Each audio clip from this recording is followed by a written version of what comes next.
नमस्कार मित्रों, मैं डॉक्टर कृति साहित्यिक कृति के यूट्यूब चैनल पर आपका बहुत बहुत स्वागत करती हूं। पिछली वीडियो में हमने कॉलरिज के कल्पना सिद्धांत के बारे में बड़ी विस्तृत व्याख्या की थी। बहुत सूक्ष्म दृष्टि से हमने उसको पढ़ा एवं समझा था। आज हम गोविंद पांडे जी की वस्तुनिष्ठ हिंदी पुस्तक से बेनेडित्तो क्रोचे के बारे में पढ़ेंगे। पाश्चात्य काव्यशास्त्र में क्रोचे अभिव्यंजनावाद या अभिव्यक्तिवाद के सिद्धांत के कारण काफ़ी महत्वपूर्ण आचार्य माने जाते हैं। तो इसको सबसे पहले हम क्रोचे का संक्षिप्त जीवन परिचय देखेंगे। बात करें क्रोचे के समय काल की तो 1866 से 1952 ईस्वी तक इनका समय काल माना जाता है। ये इटली के रहने वाले थे। बड़े प्रसिद्ध दार्शनिक कह सकते हैं इनको, बड़े प्रसिद्ध कवि या लेखक कह सकते हैं, क्योंकि अपनी कई रचनाओं के माध्यम से, आगे हम इनकी रचनाओं को भी देखेंगे, जिसके माध्यम से इन्होंने दर्शन में एक बड़ी नवीन विचारधाराओं को प्रस्तुत किया है। वैसे तो क्रोचे को लेकर के बहुत सारे विद्वान अलग अलग मत देते हैं, लेकिन जो विशेष रूप से क्रोचे का अभिव्यंजनावाद है, आज उसको हम बहुत ही विस्तार रूप से समझेंगे। क्रोचे के जन्म एवं मृत्यु के समय काल की बात करें तो सन 1866 से 1952 ईस्वी जन्म इनका है इटली। इनके पुस्तक की बात करें तो बहुत महत्वपूर्ण इनकी पुस्तक है एस्थेटिक। इसकी भाषा जो है इतालवी भाषा है। चूँकि आपने देखा कि क्रोचे इटली से संबंधित है, इटली उनका जन्म स्थान है, तो ये पुस्तक जो लिखते हैं उसकी भाषा क्या थी? इतालवी भाषा की थी पुस्तक वो। इसका अंग्रेजी अनुवाद भी हुआ है। डगलस एंसले ने इसका अंग्रेजी अनुवाद किया है। तो आप ध्यान दीजिएगा, ये सभी कुछ संक्षिप्त जीवन परिचय है बेनेडित्तो क्रोचे के बारे में। क्रोचे ने सर्वप्रथम 1900 ईस्वी में अपना निबंध aesthetic as the science of expression and general linguistics लिखा था। ये एक निबंध था। इसी निबंध का विस्तृत रूप आप एस्थेटिक एक पुस्तक के रूप में देखते हैं, जो कि 1902 ईस्वी में प्रकाशित था। अर्थात प्रारंभ में ये पुस्तक नहीं थी, ये केवल एक निबंध था, लेकिन बाद में जाकर के इसी निबंध का विस्तार किया क्रोचे ने और इसको एक पुस्तक का रूप दिया, जिसका नाम था एस्थेटिक। एस्थेटिक का प्रकाशन आपने देखा 1902 ईस्वी है। इन सब बातों को ध्यान रखिएगा, क्योंकि परीक्षा की दृष्टि से ये बहुत महत्वपूर्ण है। क्योंकि चाहे आप किसी भी परीक्षा के लिए तैयारी कर रहे हो, लेकिन हिंदी विषय यदि आपने लिया है तो जैसा मैं हमेशा कहती हूँ कि बहुत महत्वपूर्ण ये सभी विषय वस्तु है, अक्सर परीक्षाओं में पूछे जाते हैं, तो ध्यान दीजिएगा इन सब पर। क्रोचे ने सन 1902 ईस्वी में ला कृतिका पत्रिका का प्रकाशन किया है। ला कृतिका पत्रिका किसकी है? क्रोचे की। और देखिए, इसका भी प्रकाशन सन 1902 ईस्वी में क्रोचे ने किया। अर्थात एस्थेटिक पुस्तक और ला कृतिका पत्रिका, इन दोनों का प्रकाशन वर्ष एक ही है, 1902 ईस्वी। क्रोचे के अन्य कुछ महत्वपूर्ण हम पुस्तकों को देखेंगे, जिसमें है न्यू एसेस ऑन एस्थेटिक 1920 ईस्वी, वहीं डिफेंस ऑफ पोएट्र 1933 ईस्वी। तो इस प्रकार दो अन्य भी महत्वपूर्ण पुस्तकें हैं क्रोचे के, तो इनको देखिएगा ध्यान से। आगे हम देखेंगे क्रोचे के एस्थेटिक के दो भाग है। देखिए, इन सबको देखने से पहले आप ज़्यादा कुछ कंफ्यूज ना हो, इसलिए कुछ महत्वपूर्ण बिंदु है जो मैंने आपके लिए लिख करके तैयार किया है। तो एक बार हम विस्तार रूप से उन महत्वपूर्ण बिंदुओं पर चर्चा करेंगे, उसके बाद हम इन विषय वस्तुओं को आगे पढ़ेंगे, ताकि आपको जब वो पढ़ लेंगे तो इसको समझने में बहुत आसानी होगी। तो चलिए देखते हैं। देखिए, जब हम बात करते हैं क्रोचे के अभिव्यंजनावाद की, तो अभिव्यंजनावाद कला का एक ऐसा सिद्धांत है जिसका संबंध सौंदर्य शास्त्र से है। अब सौंदर्य शास्त्र क्या है? तो सौंदर्य शास्त्र अर्थात यह दर्शन शास्त्र की एक शाखा है, जिसमें कला के रूप, उसकी प्रकृति, उसके सृजन तथा सौंदर्य प्रशंसा पर विचार किया जाता है। सौंदर्य शास्त्र के अंतर्गत क्रोचे यह मानते हैं कि किसी भी कलाकार की जो कलाकृति होती है, तो कलाकृति में उसके अपने भीतर की अभिव्यक्ति भी शामिल होती है। चाहे कोई भी कवि या रचनाकार हो या कोई भी कलाकार हो, जाहिर सी बात है, जब वो अपनी रचना करता है, जब वो कलाकृति उसकी सामने आती है, तो उसमें उसके विचार या उसके जो आंतरिक अभिव्यक्ति होते हैं, वो सभी अभिव्यक्त होकर के उसकी रचना में दिखते हैं। जो बिंब अर्थात एक परछाई के रूप में हृदय में विद्यमान होता है। अब देखिए, कहते हैं क्रोचे कि ये जो अभिव्यक्ति होती है जो सामने आई, वो कहीं ना कहीं एक बिंब के रूप में, बिंब अर्थात एक परछाई के रूप में उसके हृदय में पहले से विद्यमान होता है, जिसका बाह्य जगत से कोई संबंध नहीं होता। बाह्य जगत केवल इस बिंब के निर्माण में सहायक होते हैं। अर्थात ये जो बाहरी जो भी अनुभूतियां प्राप्त हो रही हैं, उससे मन में एक बिंब बन रहा है। जो भी अनुभव हो रहा है, जो कुछ भी क्रियाएं चल रही हैं बाह्य जगत में, उससे क्या होता है, मन में एक बिंब उत्पन्न होता है। केवल इतना ही बाह्य जगत का उसमें सहायता होती है बिंब के निर्माण में। क्रोचे कहते भी हैं कि अभिव्यंजना जो है वो पूर्णतः आंतरिक वस्तु है, क्योंकि ये आंतरिक मन की भाव की बात है, तो ये पूर्णतः अभिव्यंजना क्या है, आंतरिक वस्तु है। जब कवि के मन में वस्तु का बिंब या रूप स्पष्ट हो जाता है तो अभिव्यंजना का कार्य पूरा हो जाता है। अर्थात यह कवि या कलाकार के मन में ही बिंब को स्पष्ट कर देती है और एक प्रकार से भावों को अभिव्यक्ति के लिए स्पष्ट करती है। अर्थात ये जो अभिव्यंजना होती है, सबसे पहली बात तो ये पूर्णतः आंतरिक वस्तु हुई।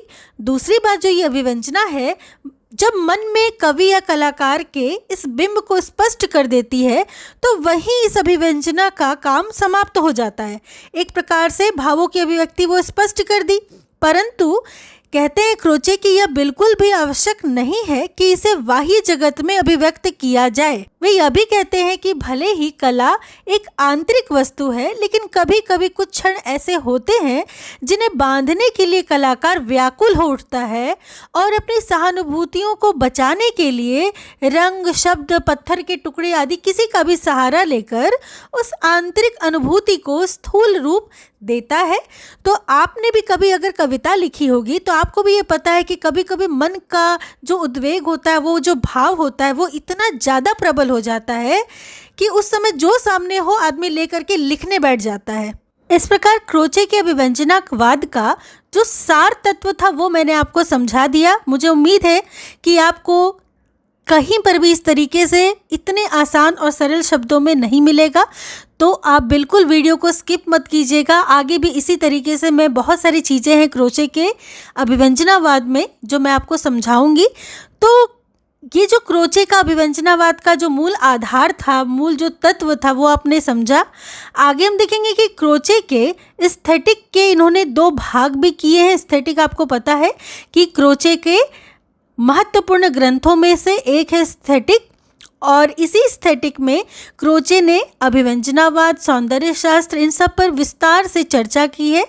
तो इसके दो भाग हैं। प्रथम भाग में इन्होंने सौंदर्य शास्त्र का सैद्धांतिक विवेचन किया, अर्थात सिद्धांत के आधार पर सौंदर्य शास्त्र का विवेचन किया है। वहीं द्वितीय भाग में इन्होंने सौंदर्य शास्त्र के पूरे इतिहास पर बात की है। तो इस प्रकार एस्थेटिक के दो भाग हुए। प्रथम भाग में सौंदर्य शास्त्र का सिद्धांत विवेचन और द्वितीय भाग में सौंदर्य शास्त्र का इतिहास का वर्णन किया गया है। आगे हम देखेंगे एस्थेटिक शब्द की उत्पत्ति कैसे हुई। तो एस्थेटिक शब्द की उत्पत्ति ग्रीक के आइस्थेसिस या आइस्थेटिकोस, क्या आइस्थेसिस या आइस्थेटिकोस से हुई है। किसकी? एस्थेटिक की शब्द की उत्पत्ति, जिसका अर्थ है इंद्रिय प्रत्यक्ष या इंद्रिय ग्राह्य ज्ञान। इंद्रिय अर्थात आपकी 5 इंद्रियां हैं और इन्हीं इंद्रियों के माध्यम से जो भी प्रत्यक्ष हमें ज्ञान प्राप्त होता है, जो ग्राह्य होता है, जिसे हम देखकर, सुनकर आदि के द्वारा महसूस कर हम प्राप्त करते हैं, उसी इंद्रिय ज्ञान की बात कर रहे हैं। तो एस्थेटिक का मतलब अगर देखा जाए, इसका अर्थ अगर देखा जाए तो इंद्रिय प्रत्यक्ष या इंद्रिय ग्राह्य ज्ञान, अर्थात जो इंद्रियों के द्वारा ग्रहण किया जाए ऐसे ज्ञान को एस्थेटिक शब्द का अर्थ बताया गया है। एस्थेटिक शब्द का सर्वप्रथम प्रयोग जर्मन दार्शनिक अलेक्जेंडर गोटलिब बाउमगार्टेन ने किया था। ये बहुत महत्वपूर्ण है कि एस्थेटिक शब्द का सबसे पहला प्रयोग किसने किया था, तो अलेक्जेंडर गोटलिब बाउमगार्टेन ने किया था। आधुनिक सौंदर्य शास्त्र का जनक बाउमगार्टेन को ही माना जाता है। अब बात करें आधुनिक सौंदर्य शास्त्र की, तो इसके जनक कौन माने जाते हैं? बाउमगार्टेन माने जाते हैं। कई बार परीक्षाओं में पूछा गया ये प्रश्न, तो ध्यान दीजिएगा। क्रोचे प्रत्ययवादी दार्शनिक थे। अब देखिए, प्रत्ययवाद को मैंने बहुत अच्छे से आपको पिछली वीडियो में समझाया है। यदि आपने पिछला वीडियो नहीं देखा है कॉलरिज का तो उसे ज़रूर देखिए, क्योंकि पूरी तरीके से प्रत्ययवाद, दर्शन और सब कुछ के बारे में मैंने जैववाद इन सबको अच्छे से समझाया है।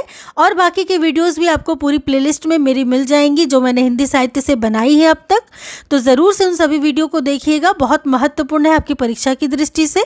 तो क्रोचे भी प्रत्ययवादी दार्शनिक माने जाते हैं, ये आत्मवादी भी माने जाते हैं। आत्मवादी क्यों? क्योंकि ये हमेशा अंतर्मन की बात करते हैं, अंतःकरण की बात करते हैं, आंतरिक भावों की बात करते हैं, तो इसलिए ये आत्मवादी भी माने जाते हैं।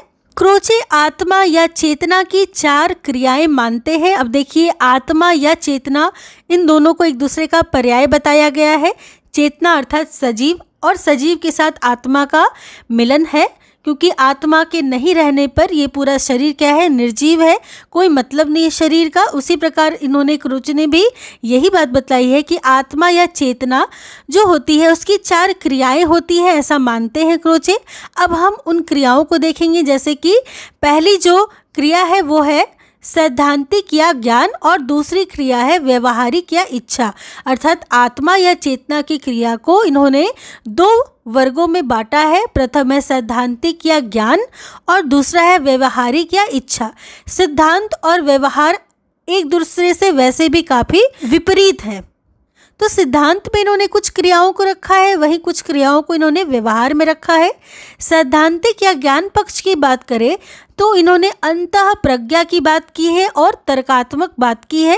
अर्थात अंतः प्रज्ञा एवं तर्कात्मक इस प्रकार की जो क्रिया होती है, प्रज्ञा की जो आंतरिक प्रज्ञा, आंतरिक जो समझ होती है उसकी बात, और तर्क की बात, ये हम सिद्धांत में देखते हैं क्रोचे के यहाँ, जिसको ज्ञान पक्ष भी कहा गया है। वहीं व्यवहारिक या इच्छा पक्ष में, व्यवहारिक या इच्छा क्रिया कह सकते हैं इसको, इसमें तो आर्थिक तथा नैतिक, इसके भी 2 भागों को इसमें दर्शाया गया है क्रिया पक्ष में। व्यवहारिक को इच्छा क्रिया भी कहा जाता है, तो आर्थिक और नैतिक ये 2 भेद हैं व्यवहारिक के। आगे हम देखेंगे क्रोचे के अभिव्यंजनावाद की कुछ प्रमुख विशेषताएं हैं। तो इन विशेषताओं में पहली विशेषता है कि अंतः प्रज्ञा, अभिव्यंजना और कला में ये अभेद संबंध मानते हैं। अर्थात क्रोचे के आधार पर ये जो आंतरिक प्रज्ञा है, आंतरिक जो बुद्धि है, अभिव्यंजना जो है अर्थात जो भाव को दर्शाता है, भावों को स्पष्ट करता है, और साथ साथ कला, क्योंकि अभिव्यंजना को ही इन्होंने कला भी कहा है और कला को ही अभिव्यंजना भी कहा है। तो इस प्रकार अंतः प्रज्ञा, अभिव्यंजना और कला, इन तीनों में इन्होंने अभेद संबंध बताया है। अर्थात इनमें कोई भेद नहीं है, कोई अंतर नहीं है, ऐसा क्रोचे ने अपने अभिव्यंजनावाद की विशेषता बताई है।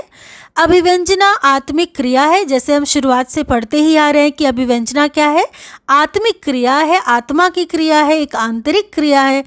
तीसरा है प्रत्येक अंतः प्रज्ञा कला है और प्रत्येक कला अंतः प्रज्ञा है, क्योंकि इन्होंने आत्माभिव्यक्ति को ही सब कुछ माना है, अंतः प्रज्ञा को अभिव्यंजना माना है। तो जाहिर सी बात है कि प्रत्येक जो अंतः प्रज्ञा है, आंतरिक ज्ञान जो है वो कला है, और प्रत्येक कला इस प्रकार से आंतरिक ज्ञान हो गई, तो दोनों एक दूसरे के पूरक हैं।